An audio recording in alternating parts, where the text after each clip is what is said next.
फिर परेशानी बनी हुई है, फिर परेशानी बनी हुई है, ढेर परेशानी बनी हुई है। परेशानी शेर ते नहीं बनी, शेर परेशानी बनी हुई है।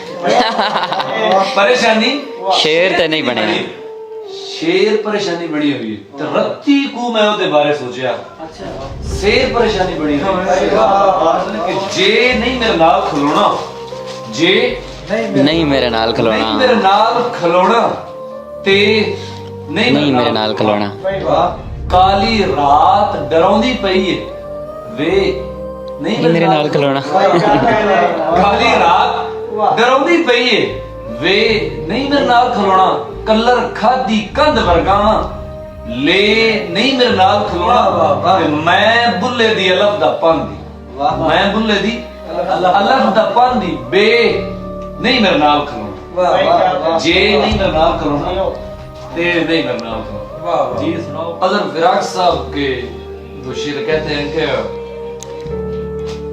वो जो एक शख्स मुझे तानाए जान देता है, वो जो एक शख्स मुझे तानाए जान देता है, मरने लगता हूँ तो मरने भी कहाँ देता है। जियो सही तेरी शर्तों पे ही करना है अगर तुझको कबूल, तेरी शर्तों पे ही करना है अगर तुझको कबूल। ये सहूलत तुम मुझे सारा जहां देता है। हाय हाय हाय हाय, क्या तुम जिसे आग का तर्याक समझ लेते हो, देने लग जाए तो पानी भी धुआं देता है। हाय।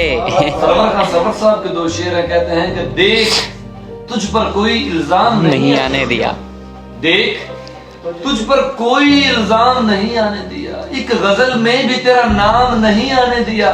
तूने एक दिन हमें नाकाम कहा और हमने खुद को अपने भी किसी काम नहीं आने दिया, खुद को अपने भी किसी काम नहीं आने दिया। ओ अजर फिराक साहब दा है ना एक, दीवारें छोटी होती थी लेकिन पर्दा होता था।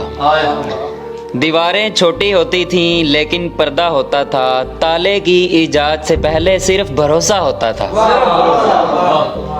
जब तक माथा चूम के रुखसत करने वाली जिंदा थी, दरवाजे के बाहर तक भी मुंह में लुकमा होता था। क्या अगर फिराक साहब दो शेर में कहते हैं कि इसीलिए तेरे दावों पे मुस्कुरा रहे हैं, इसीलिए तेरे दावों पे मुस्कुरा रहे हैं, हम अपना हाथ तेरी पुश्त से उठा रहे हैं। हाय। अभी किसी की खुशी में शरीक होना है, अभी किसी के जनाजे से आए। जियो यार जियो। गोहर बरियात साहब दी गजल दो तीन शेर कहते हैं कि अजलो भुखा, अजलो भुखा अज दा नहीं, अजलो भुखा अज दा नहीं, बंदा रज के रजदा नहीं।